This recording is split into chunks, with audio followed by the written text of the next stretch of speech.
어떤 하나의 단어만 보고 이건 영어로 정확하게 뭔가요? 라고 생각하면은 영어를 편하게 하기가 좀 힘들어요. 이건 영어로 뭐죠? 저건 영어로 뭐죠? 이렇게 질문하는 것. 어제 1차로 삼겹살 먹고 2차로 다른 술집에 갔다. 이러면 1차, 2차.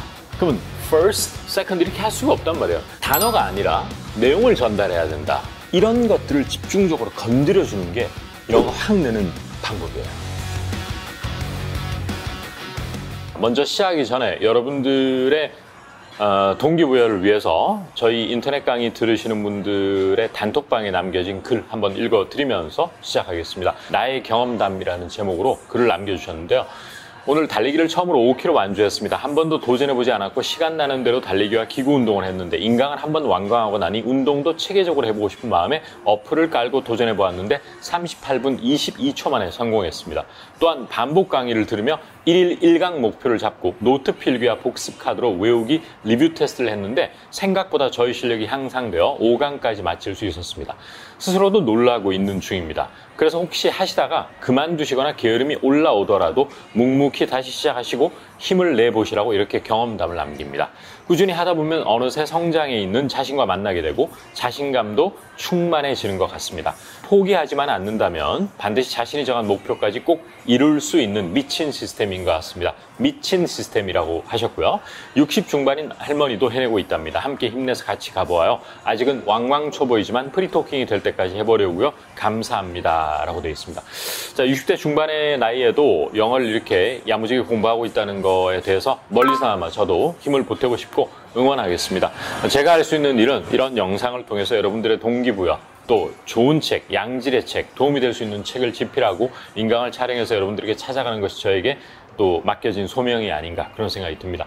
그리고 저희 이제 스터디언 클래스 같은 경우에는 인강이지만 저희가 이렇게 단톡방을 통해서 실제 오프라인에서 으쌰으쌰 하는 그런 느슨한 연대라 그러죠. 흔히 하는 말로. 그 느슨한 연대의 힘이 생각보다 크다는 거 아마 아시는 분은 다 아실 거예요. 그래서 제가 오프라인 수업할 때 그 스터디, 그것도 일종의 느슨한 연대였을 거고, 또 저희 스터디언 클래스에서 지금 이렇게 운영하고 있는 것도 느슨한 연대의 강력한 힘을 보여주는 것이거든요. 그래서 혼자 공부하는 것보다 함께 들어오셔서 공부하시면은 참 이런 글도 자주 읽게 되고 하면은 공부해야 되겠다 이런 마음이 들잖아요. 이걸 꼭 기억하면서 졸린 무지님 정말 응원해드리고 싶습니다.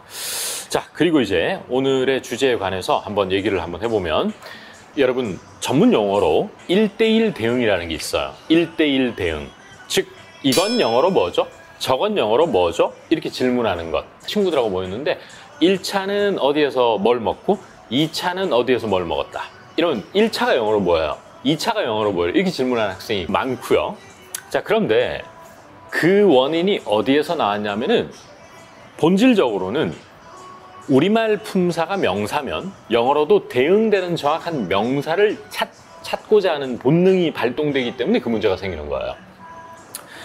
우리말의 명사, 1차 명사 맞는 것 같아요. 2차도 명사입니다. 그죠? 그러면 그게 영어로 그대로 있느냐의 문제가 계속 생기거든요. 그러니까 계속 어떤 하나의 단어만 보고 이건 영어로 정확하게 뭔가요? 라고 생각하면은 영어를 편하게 하기가 좀 힘들어요. 왜냐하면 우리말에 있는 모든 명사에 대해서 영어로 다 암기할 수가 없잖아요.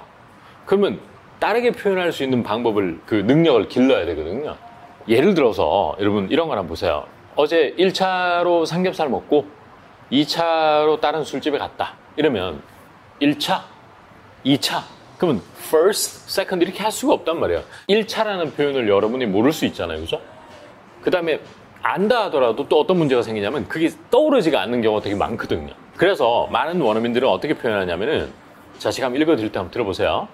우리는 first로는 삼겹살을 먹었고 다른 바에 가기 전에, 이렇게 이제 한 문장으로 하는데 한번 들어보면 We first went out for 삼겹살 before moving on to some bars. 원어민이 이렇게 얘기했어요. 그러면 우선은 go out, 나가서 for 삼겹살을 먹고, 이게 1차로 삼겹살 먹었다는 얘기고, before moving on to some bars에서 벙찌는 사람이 있을 수 있어요. 직역을 하면 다른 바로, 어떤 바로 이동하기 전에 이런 말이잖아. 그러니까 직역을 하면 어떤 바로 움직이기 전에 첫 번째로 삼겹살을 먹었다는 말이지만, 통번역대학원에서 이제 어떤 걸 많이 가르치냐 하면 단어가 아니라 내용을 전달해야 된다. 이런 걸 굉장히 교수님들이 강조를 많이 합니다. 좋은 통역사가 되기 위해서는. 그러니까 단어를 옮기는 것이 좋지 않은 습관이라는 거죠. 왜 그럴까요? 왜 단어를 옮기는 게 영어를 잘하는데 좀 방해가 될까? 예를 들어서 어제 아침에 PD님이 이제 출근하시는데 이상한 일이 많이 생긴 거예요. 뭐 지하철에서 이상한 아저씨가 막 소리를 지르는 일도 생기고, 또 원래는 5분 만에 한 번씩 와야 되는 광역버스가 30분 동안 안 오고, 어제 아침이 이상하더라고요. 우리는 이렇게 표현하죠. 어제 아침은 이상했다, 이렇게 표현하잖아요, 그죠? 그럼 우리 어순으로 하면 Yesterday's morning was 이상해, 이렇게 된다는 얘기잖아요. 근데 원래는 그렇게 안 하거든. I had weird morning yesterday, 이렇게 표현해요. 나는 가졌다 이상한 아침을. 완전히 다른 언어예요. 그거를 순서대로 그대로 이렇게 하면은 어려울 수밖에 없는 것이죠. 그러니까 단어를 암기를 하되, 단어를 암기하면서 쉬운 문장으로 원어민들이 문장이나 표현을 풀어가는 방식을 함께 공부하는 게 되게 중요해요. 그러면 우리는 안 좋게 헤어졌다 할 때 안 좋게가 부사잖아요. 근데 영어는 아예 품사에 변신을 해버려. We had a terrible breakup. 형용사로 바뀌어버리는 거예요. We broke up terribly가 아니고 We had a terrible breakup. 그러니까 이런 짧은 문장이지만 이런 데 좀 집중해 주시는 공부도 많이 필요하다. 요즘 여러분 비싼 레스토랑 같은 데 이제 예약하면은 디파짓 걸어야 되거든요. 하루 전에 취소하면은 예약은 못 돌려받는다. 이런 말이 이제 원어민들끼리 하는 거예요. 못 돌려받는다라는 한국말에 우리가 얽매이지 않을 수가 없거든. 그러니까 계속 못 돌려받는다만 생각나는 거야, 그냥. 근데 원어민은 뭐라 그러냐? You are gonna lose the deposit. 이렇게 얘기하는 거예요. 쉽지가 않아요, 우리가 그렇게 얘기하기가. 이 정도는 할 수 있을 것 같아.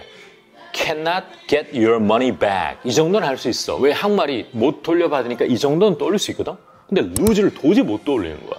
그러니까 영어가 굉장히 어려워지는 거지. 이 lose도 한국말로 생김새는 잃다, 잃어버리다 이지만, 이럴 때 쓸 수 있는 연습을 시켜줘야 되는 거구나. 그래서 이번에도 if you cancel or don't show up, 그래서 취소하거나 no-show 하면 you just lose your deposit, 이렇게 할 수 있는 것.